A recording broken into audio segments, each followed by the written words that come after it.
জাপানে বর্তমানে স্টুডেন্টরা কী জন্যে আসে? জাপানে মূলত স্টুডেন্টরা আসে জাপানে ট্যাক্স দেওয়ার জন্যে। আজকে স্কুল থেকে বিদ্যুৎ বিলের কাগজ দিয়েছে, কত ৮,১০০ টাকা, ৮,১৩৬।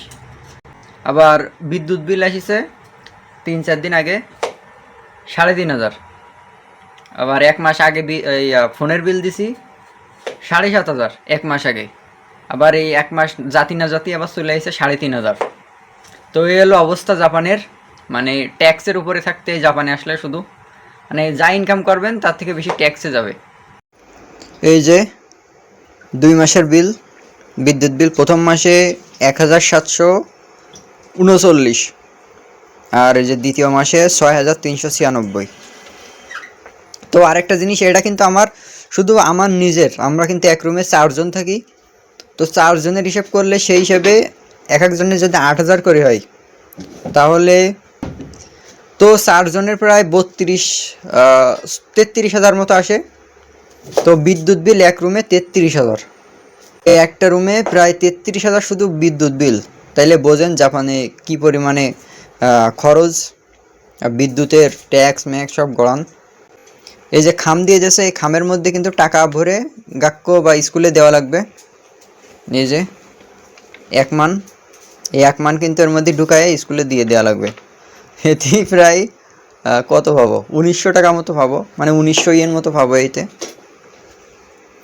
আর এই যে 3,500 যেটা রাখিছি, এটা দেওয়া লাগবে ফোনের বিল। এখন ফোনের নেট তো চলতেছে না, খুব স্লো। টাকা দিচ্ছি না বলে ফোনের নেট স্লো হয়ে গেছে। এখন টাকা দিলে আবার কিন্তু নেট চালু হবে। হ্যাঁ সত্যি, এটা সত্যি। টাকা না দিলে ফোনের নেট স্লো হয়ে যাবে।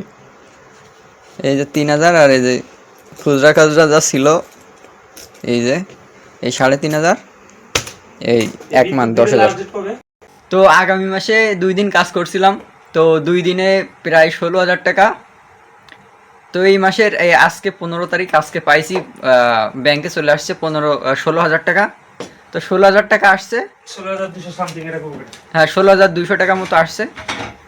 আবার 15,000 মতো গাক্কোতে দিচ্ছি। এই যে বিদ্যুৎ বিল সহ বিদ্যুৎ বিল দিচ্ছি 8,500, আবার ফোনের বিল দিচ্ছি 3,500।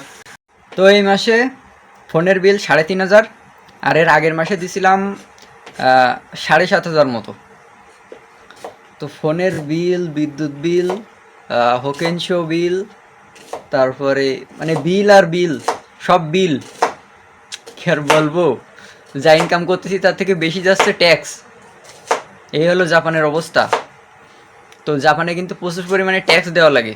তো তো যারা ভাবতেছেন যে জাপানে এসে টাকা ইনকাম করবেন আর সেভিং করবেন, সেভ করবেন, বাসায় পাঠাবেন, এটা কিন্তু পারবেন না, সম্ভব না।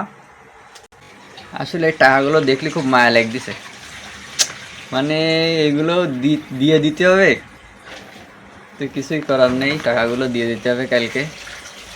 না দিলি নেট চলবে না, গাক্কর থেকে লাথি মেরে বের করে দেবে।